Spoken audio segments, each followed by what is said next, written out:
Hi, thanks very much for clicking on the video link. My name is Natalie, and today I get to talk to a colleague in Phoenix, Arizona. This is Andrea. Hi, Andrea. Hi, great to be here. Thanks for letting me chat with you today. Well, I'm so excited to have an idle chat with you. I know that you understand the premise of the idle chat. So here we go. First card, Andrea, tell me about your first car.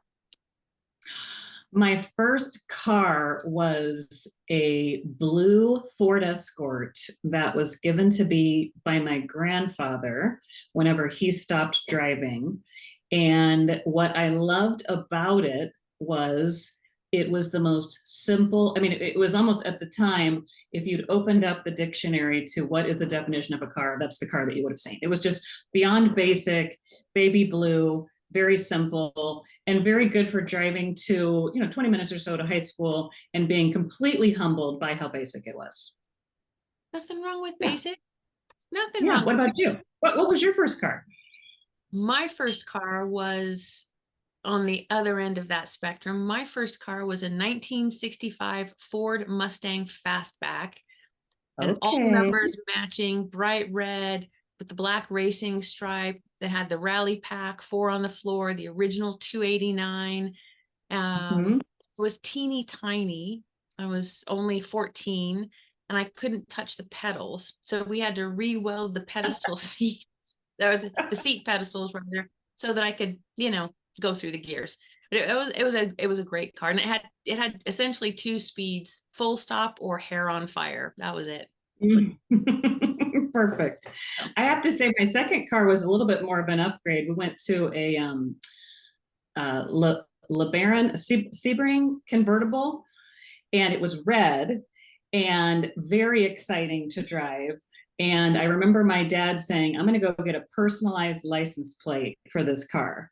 What do you want it to say?" And I thought, I want it to say, "Oh yeah."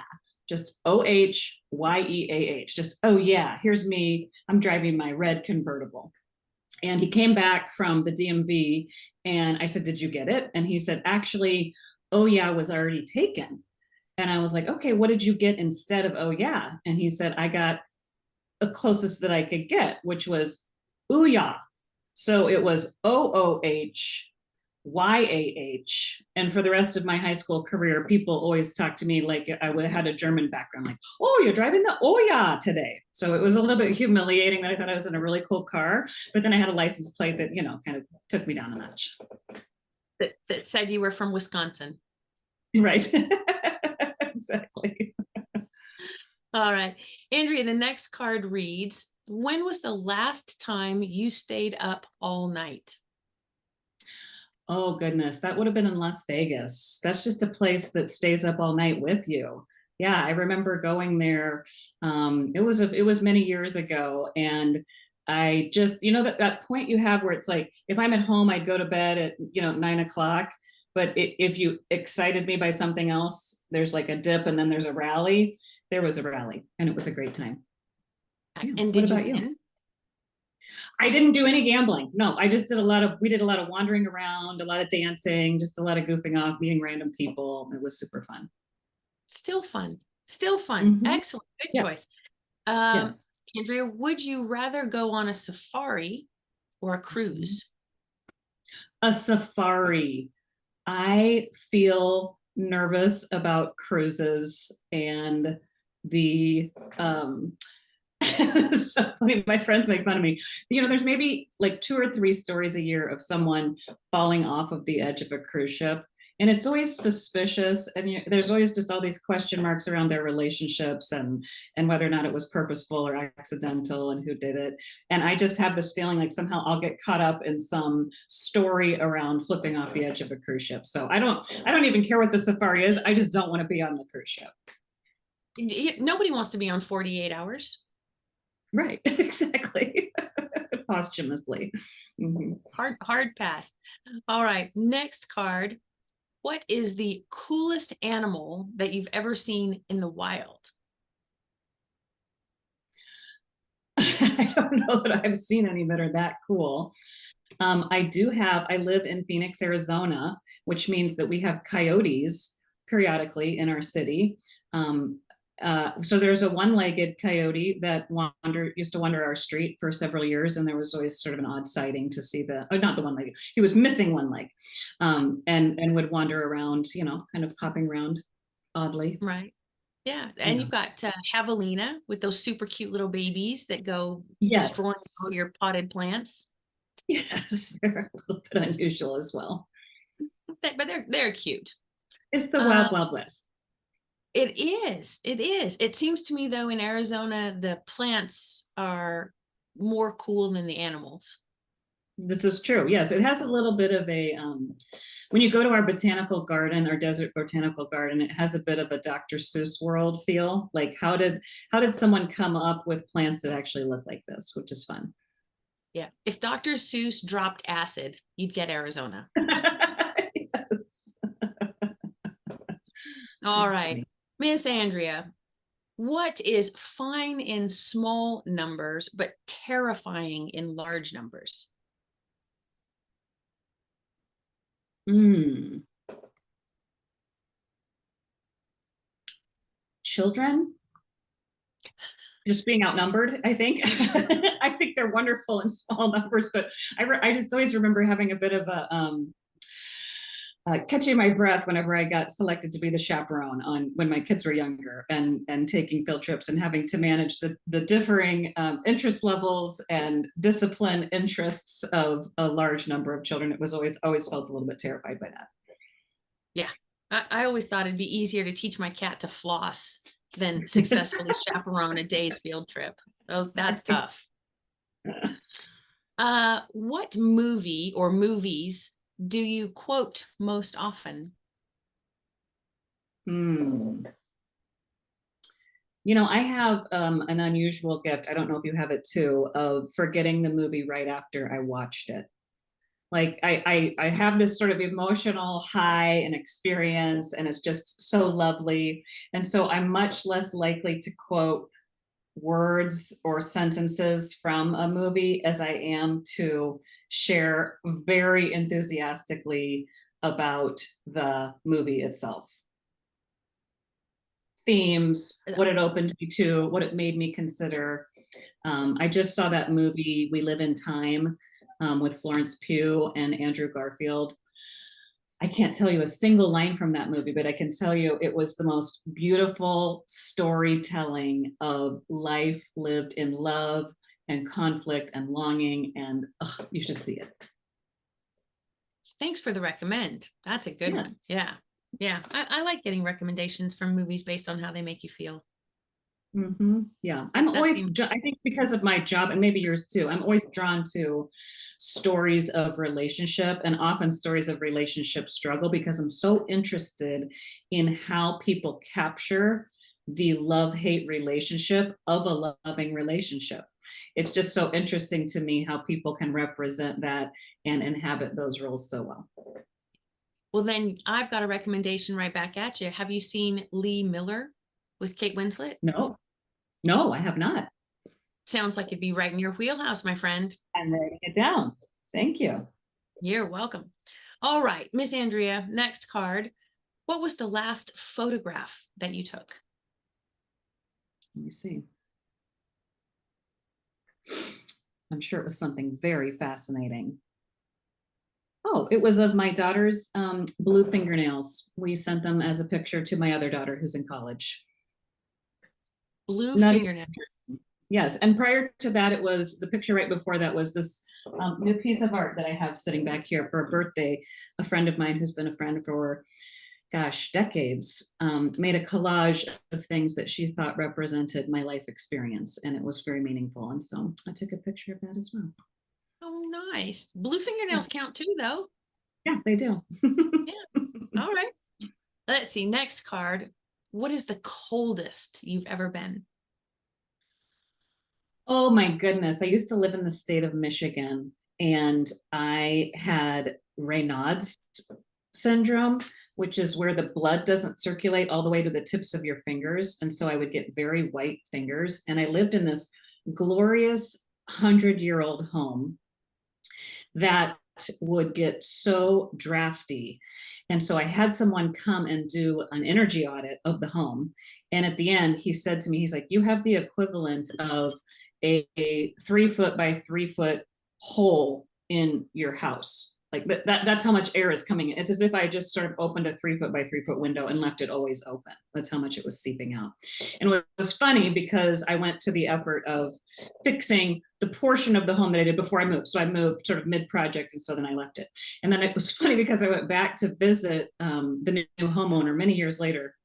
And, she took me on a tour, and I said, were you able to finish any of the energy improvements? Because there was this huge draft problem. She was like, oh yeah. She's like, we recognized it right after we moved in. My husband went to get dressed and his suit coat had frozen to the closet wall. That's how bad it was. So I was really cold living there while I was getting it sort of fixed up. Wow. That's And we live brutal. in Phoenix. We don't have those problems. We have the opposite problem. This is true. Yeah, Yeah. this is true.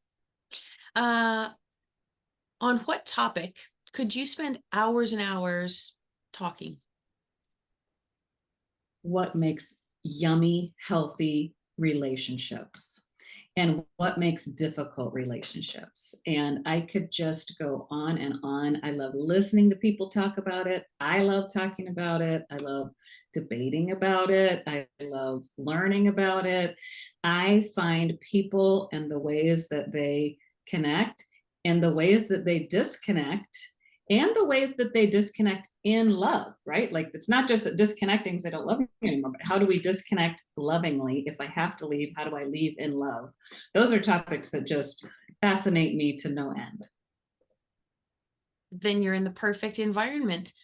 That leads me to my next question.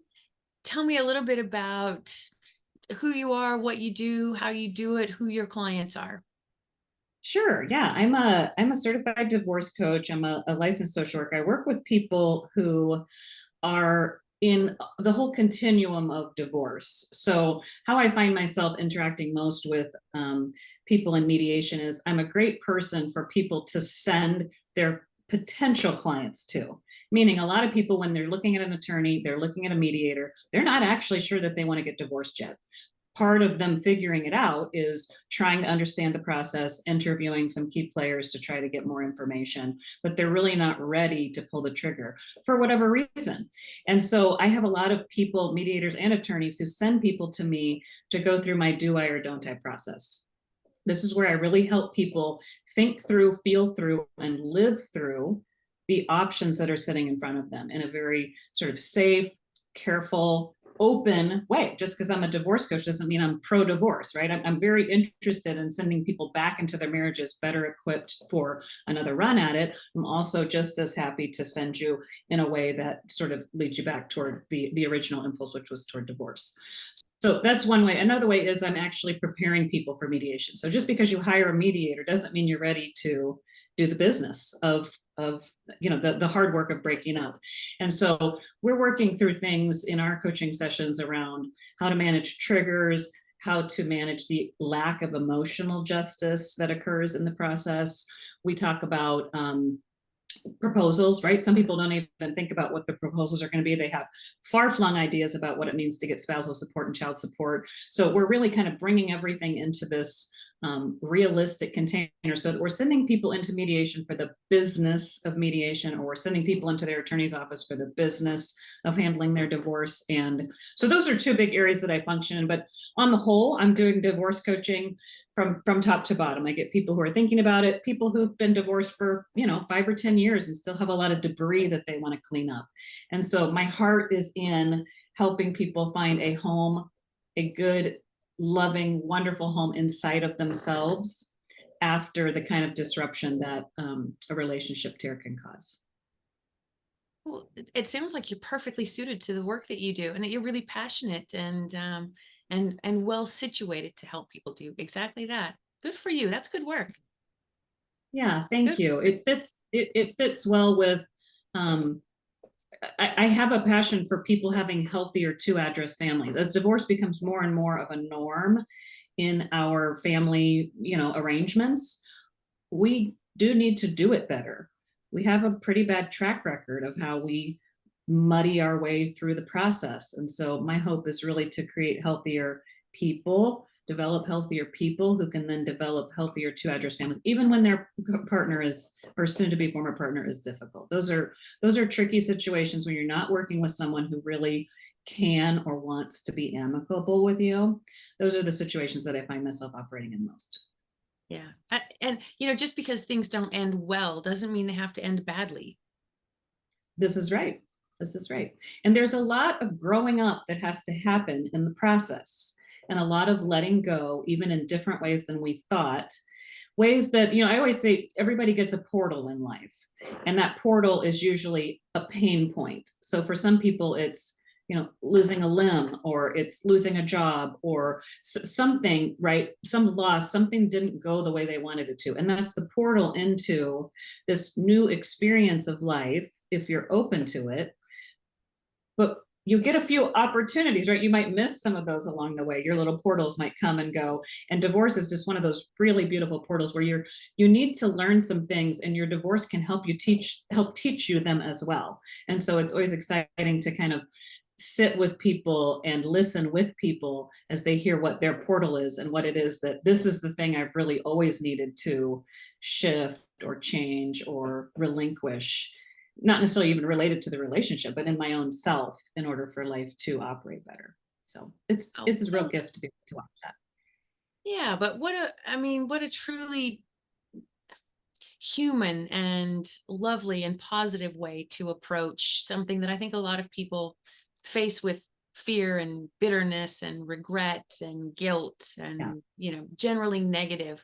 So it sounds like you flip that switch and make it more about the growth opportunities, the possibilities, the action potential of the situation. Yeah, that's my hope, at least. Well done.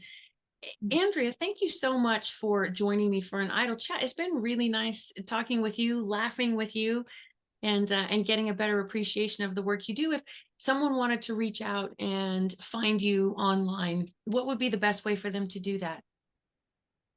Well, thank you for taking the time. This was just such an interesting one-way conversation to talk about odd things in my life. Thank you for being so willing to explore those with me. It was a great way to start the day. I'm at AndreaHippsDivorceCoach.com. There's two P's in Hips, AndreaHippsDivorceCoach.com. You can find me on the web, on Instagram, Facebook, LinkedIn, always AndreaHips.com, AndreaHippsDivorceCoach.com. And I would be interested in connecting with anybody who thinks that we can partner well to make better outcomes for people who are going through always an unwanted shift in their lives. Excellent. Andrea, thanks so much. Thank you. This was great.